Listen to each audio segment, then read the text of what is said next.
Wanji ennyama bagijja ne bagiteeka mu luguudo wano. Tuwolabe bulungi.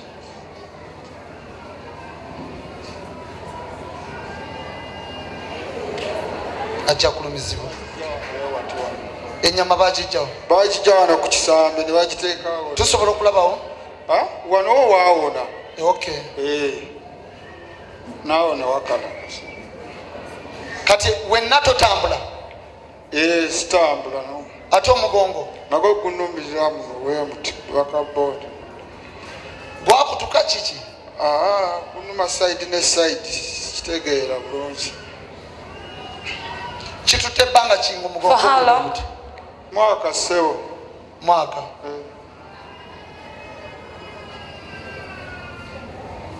Okay, ntunulira. Look at the pastor. Ntunulira.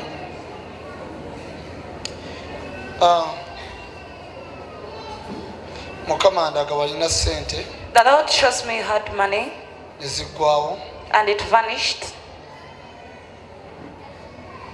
Era emirimu gyo Your work gyali gya kuvuga migaatigaati like that. was for driving bread, things like that. Naye nga nfuga bugaatigaati n'amandaazi ku kagaali era bwenti.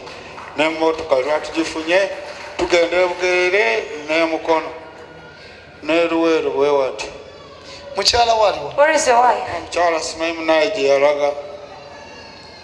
Baamutwala. Kati naye ng'alina omwana wange naye munoonya bwe biti. Mukama ndaga The Lord shows me waliwo oluyombo there was a quarrel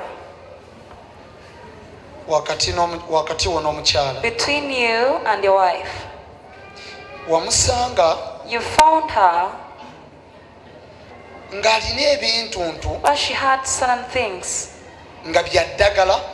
sort of Yali herbs abisibye mu katambaala ke she had ku tied mutwe era akatambaala kano in her hair kaalimu scarf. ebimuli ebya bbulu It had n'ekiragala n'ebimyufu. Kala zaali ssatu: blue flowers and red black, and a yellow.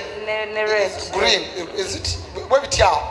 Something like Era nga that. mulimu ebidagaladagala bingi. There was some herbs in there. Mwatandika olutana olw'amaanyi. There's a very big battle Era ne there. mulwana nnyo And you fought n'omukazi hard oyo. with Do you remember that day? olunaku olwo olujjukira.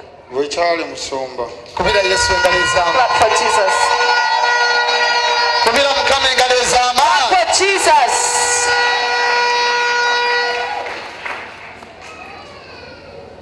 This problem caused by your wife. Ekizibu kino kyaleetebwa mukazi wo.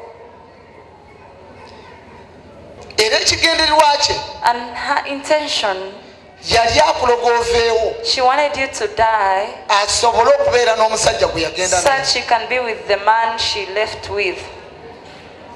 Kikyakutuusa mubeera efaanana That's bwe. what took you to that extent. Kyukira muno muge nti weegenderezanga nnyo omukazi ng'akukyaya. Turn to your neighbor and say you should always be careful, especially when a woman hates you. Weegenderezanga nnyo omukazi ng'afunye omusajja omulala. You should always be careful when a woman gets another man. Obuzibu bwaleetebwa mukazi wo. The problem was brought by your wife. That's why you're like that. Kyova olaba oli mu mbeera eyo. Wanje? Kanaaba nga talina na kyakulya ng'alyawo akaaba bukaali.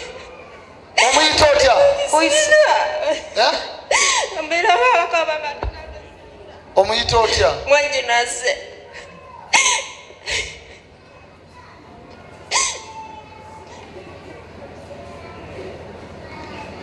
In your family, Mu family yamwe, waliwo omukyala Mukama gwandaga there's a lady which the Lord shows me.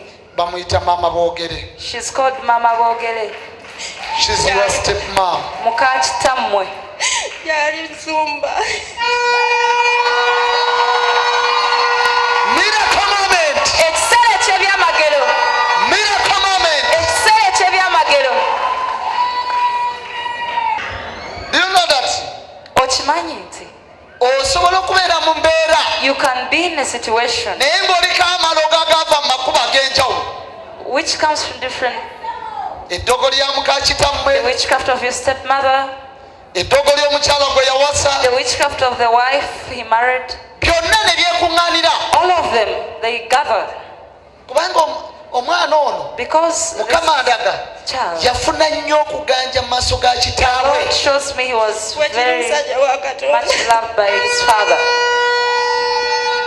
Taata gwagamba mbu yagenda okubeera omusika bulijjo ng'akyogera era nga naffe tukyogera bulijjo.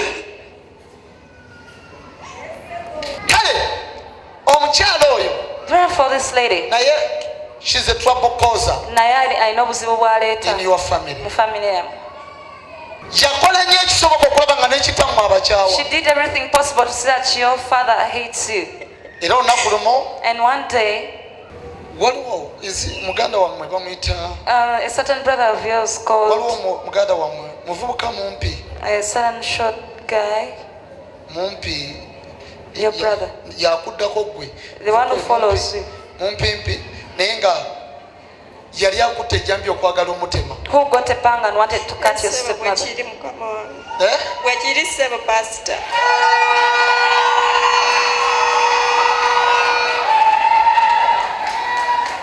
She told him Yamugamba nti ogaludde ejjambi okwagala okuntema that you've held the panga you want to cut, naye ejjambi yagyogaludde but the panga you're holding, ketambule mu baana mwenna let it move bwe among mwava mu nda y'ekikazi kye all your kimaama. children as you came from that woman, Kati your mother. ejjambi eyo teyali That- gye yabalagulako That panga she kati ye yatema proclaimed ati on moono him. n'abeera bw'ati That's naye what cut him. ate nga bamudi n'eddogo ly'omukyala Plus the witchcraft of kati the ejjambi wife. eyo yatema atema emikisa gyammwe So the panga cuts temulina mirembe your blessings. You have no Muzunga peace. buzunzi. You're just scattered.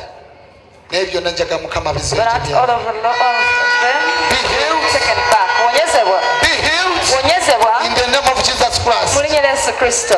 I command that pain Ndagira obulumi obwo to stop right now. okukoma amangu ddala. Njagala obulumi obwo I want that pain bustoppingibwe kati. bukome Right just now now. amangu ddala. Njagala buyimirizibwe I kati. want it to be stopped. Era njagala atandika okuwulira obulamu. And I want you to start feeling life. Njagala atambule I want him to walk. amagulu agatalina maanyi. The legs which are weak. Njagala mukama omusumulule I want the Lord to set him free. right now Katikati. in the name of Jesus Mu linnya Christ. lya Yesu Kristo. You are free now.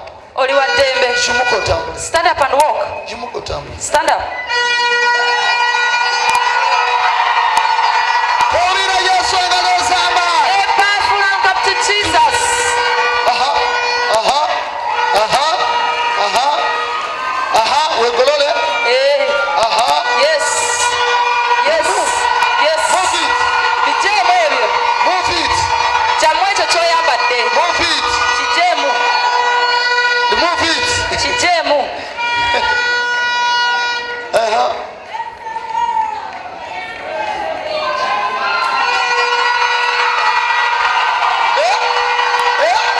Wangi? Webale nnyo ssebo. Eh? Kyembadde sikisuubira kubanga bannange obulumi bwabeerako bubeera buyitirivu nnyo. Bannange nkitidde nnyo pasita. Yesu gy'ali akola. Bannange. Kobira Yesu engalo ez'amaanyi. Powerful hand up to Jesus. Now walk. Tambula. Aha. Tambula. Njagala mukama amusumulule mu I want linnya the lya Lord to Yesu. set you free in Jesus' name. Aha. Walk. Tambula. Yeah. Yes. Ah. Yes. Kobira Yesu engalo ez'amaanyi. Powerful hand up to Jesus. Within 20 days Munaku amakumi abiri. njagala n'okugulu okwo I want this other leg kubenga kutunula mu direction to yawe. be facing its normal direction. Be healed. Mu linnya lya Yesu Kristo. Owonyezeddwa mu linnya lya Yesu. You've been healed in Jesus' name. God bless you.